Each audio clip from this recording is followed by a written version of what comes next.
after a 4-0 Ashes victory sealed here in Hobart tonight. As always, guys, microphones and cameras off unless you have a question with your microphone on.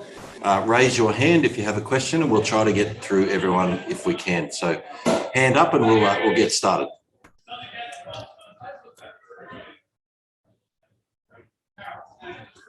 Malcolm Conn. Pat, congratulations, well done. What's the feeling like to having won a series like that in your first series as captain? That's incredible. Yeah, it's just, an Ashes series is one that you have in your diary for, a couple of years. They're the big series that you want to peak at. And yeah, to, I guess, be throwing the captaincy just beforehand as well. I couldn't have predicted how the last, 6 or 7 weeks have gone. It's just everything's gone to plan. There's just so many positives to take out of it. And yeah, for this team to be part of, I guess, Ashes history, it's just been phenomenal. Ben Hall. I was just wondering if you can talk about Cameron Green and Travis Head and their emergence during this series and what that means for the Australian team going forward.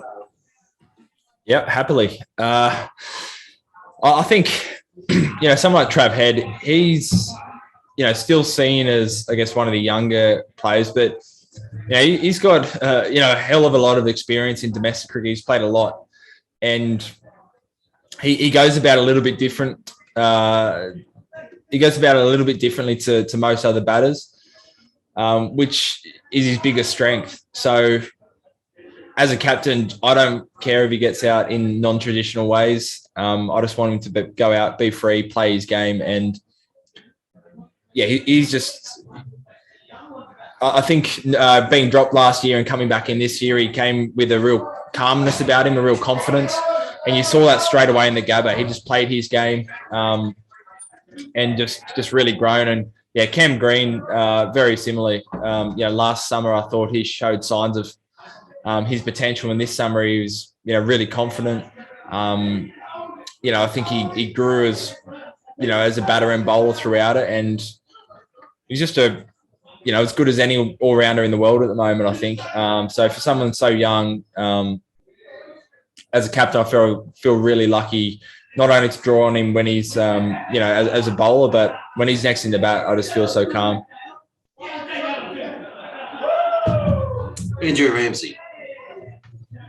Oh, hi, Pat. Just wondered if you could just take us inside the tea time chat, given that was probably the first time of the series you were really under the pump, and whether you always thought that the kind of nighttime session would work its magic, or whether you were seriously concerned that they might chase them down.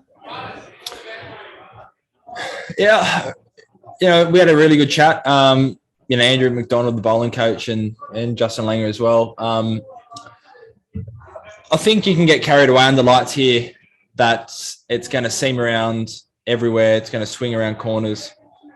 And you get carried into bowling really full. It didn't feel like that was the length that was going to draw the wickets. We felt like maybe just that slightly back of a length and kind of dry up the run. So went out with a really clear plan to hold, just a good line of length outside off, put an extra fielder or two back. And as soon as we did that, I felt like, an extra 200 runs was a long way away for the English batters if we just stuck at that plan. So, yeah, really good thinking. No doubt, bowling under lights helps a bit. It did dart around a little bit more, but I thought we had really clear plans in that last session. Louis Cameron. Hey, Pat. Just wanted to go back to Cam Green, a bit of a two-parter for, a two-part kind of player. How important was his, that spell with the ball, given you guys had, that they got off to a decent start, and just his improvement with the bat in this series? What does it say about a young guy who can, come, back up after a slow start? I think picking, when Cam Green was at number 6, he had so much leadway, not only because of his bowling, but he's scored a lot of runs in Shield cricket consistently over the last couple of years. He's played some big innings. So internally we weren't worried at all about how he was going. I think in himself, being young, I think he needed to grow and believe. And I think you saw that, last week particularly. He showed he absolutely belongs at this level as a test batter. And then as a bowler, he's a genuine fourth quick. I feel like, I turn to him sometimes before I turn to myself or someone else. He's just got that bounce. He's got the control, incredible skills. And, he's been bowling so well. We've only had to bowl him 10 or 15 overs a day or an inning. So just, again, you forget how young he is. You see him at Gully as well. He's absolutely the complete package, but he's young, so we've got to keep looking after him, but bright future ahead. Rob Forsyth. Hey, mate. Congrats. Appreciate you'll be celebrating this one for a little while, but you feel Sorry, Rob. There's an enormous amount of feedback there, Rob. Can't hear a word you're saying. good now? Or? Yep. It's a bit better. Yep. You obviously celebrate this one for a little while, but do you feel like you've built the sort of adaptability to have success in other parts of the world to really sort of dominate world cricket? I hope so. I thought the way we played on day one, we're 3 for 12. These are quite foreign conditions to what we'd normally expect in Australia. Green seaming wicket. I thought the way Marnus, Trav Head, Cam Green took on the game was a really good template for any conditions that are really foreign to the that we might expect. So, we can be the type of team that are brave enough to take that positivity overseas if we need to. I think that puts us in a great place. But again, come back to we've had a squad of 15 players, I think, used throughout this series. Everyone brings slightly different skills and goes about it slightly differently. So, I'm really excited about the upcoming Pakistan tour. We've played really well here in Australia. It's now up to us to take that overseas. Just a quick one. It's all right. So on stage, it looked like you sort of halted the champagne to get Usman on stage. Can you just talk us through that?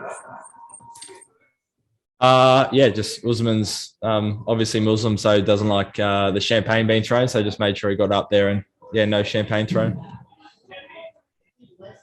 Andrew Wu. G'day, Pat. What's in store for you now after this series? Are we going to see you in the one days? Yep. Yeah, absolutely. So hopefully get about a week or so off, and then we'll go into white ball mode. The one day is the first.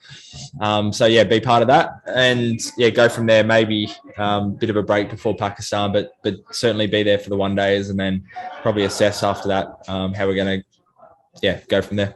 You're going to enjoy just being a player in that team and not having to worry about making changes in the field?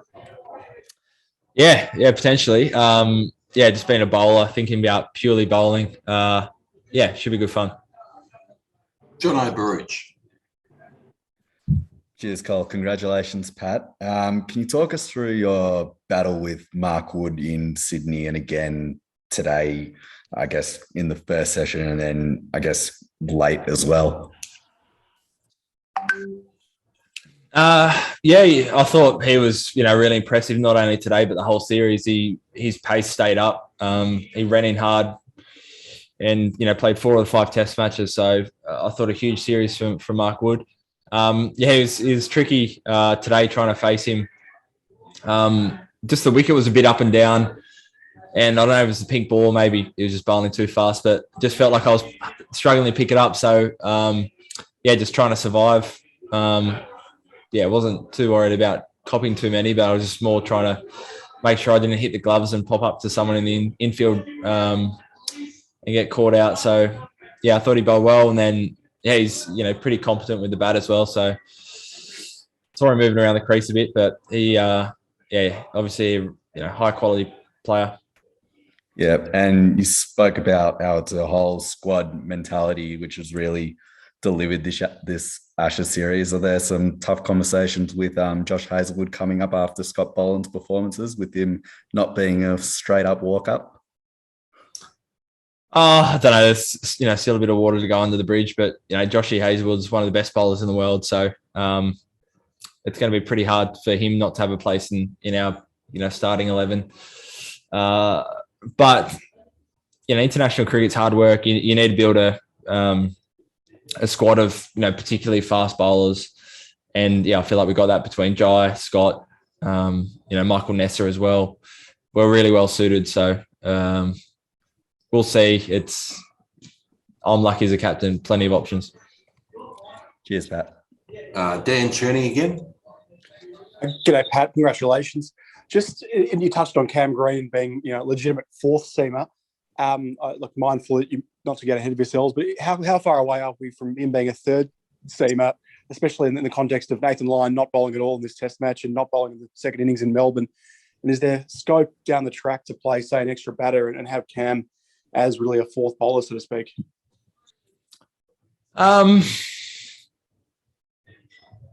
Don't know. I haven't really thought of it. He's still young. He's still coming off some back issues, so I don't think we'll be seeing that anytime soon. Maybe a third quick, and then it's a way to bring in a second spinner, especially overseas. But honestly, I don't think we need to. Especially big series, 4, 5, 6 games. He's someone we want to look after. We don't want to burn him out. Matthew Henry. Thank you. Congrats, Pat. You said at the presentation that you feel you're really building to something big. I just wondered if you could expand on where you want to take this team and how you're faring on that after this victory. I think to be the best side in the world, you have to win at home, but almost more importantly, you need to be successful overseas. So that's a challenge for this side. We haven't played a lot overseas in the last couple of years.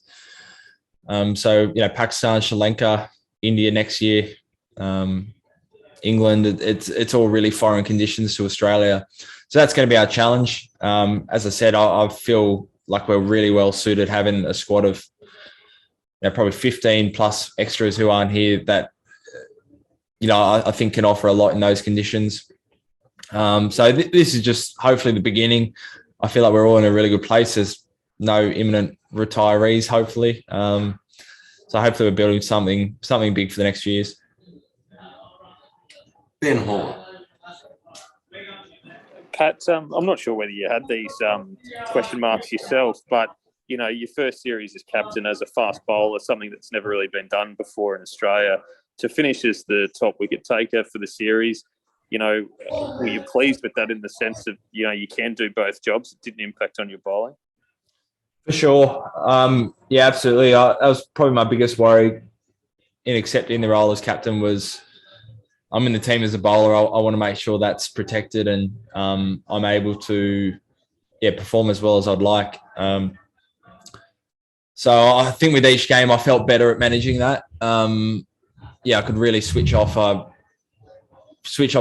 take off the captain's hat and just be a bowler for my overs. And even little things around bowling changes, moving fields in between my overs, I felt like I got better at managing that as the series went on. So that's a hugely pleasing thing. Again, it might be difficult in the heat or longer innings, but I feel like it's something I'm only going to get better at. Last one here, folks. Back to Mal. Pat, just extending on that question, how did you find the captaincy overall? What have you taken out of it? What have you learnt this series? For sure there's more scrutiny, but in terms of the actual role on the field and conversations around the change room and those kind of things, it is manageable. It's not a hell of a lot different to what I'd be having anyway as a bowler. I think you just got to be across a little bit more, but I think the role's big and important. It's probably not as all encompassing as I perhaps might have thought when I first took it on. But again, I think the biggest challenges are going to be ahead. But we're lucky we live in an age where we've got incredible support staff around who take a lot of those, I guess, stresses out of what a traditional captain might have had around, strategy, man management, those kind of things. And given what's coming up, there's obviously a lot of cricket coming up in the next 6 months. Will you be going to the IPL, and do you have any advice for any of your other players who might be looking at the IPL? Yeah, I've signed up for the auction at this stage. I'll probably have a bit more of a think about it, before that auction date. But yeah, at this stage, planning to do the IPL. No advice for anyone else. So do you have any concerns about the workload with the IPL and the back ended by Pakistan and Sri Lanka? I think you've got to be aware of it. Yeah, it could be, a lot of time on the road. Some people manage that better than others. So, you have to know what you're signing up for. So it could be a longish winter, but the last couple of winters have been pretty quiet at home. The traditional tour is still a little way away. I think it's still going to be bubbles for a bit while, a little bit longer, and everyone's just got to be aware of it. Okay, thank you. Well done. Thanks, Mel. And thanks, Pat. If anyone wants to hang on, I'll have Travis head in here very shortly for 11 a.m.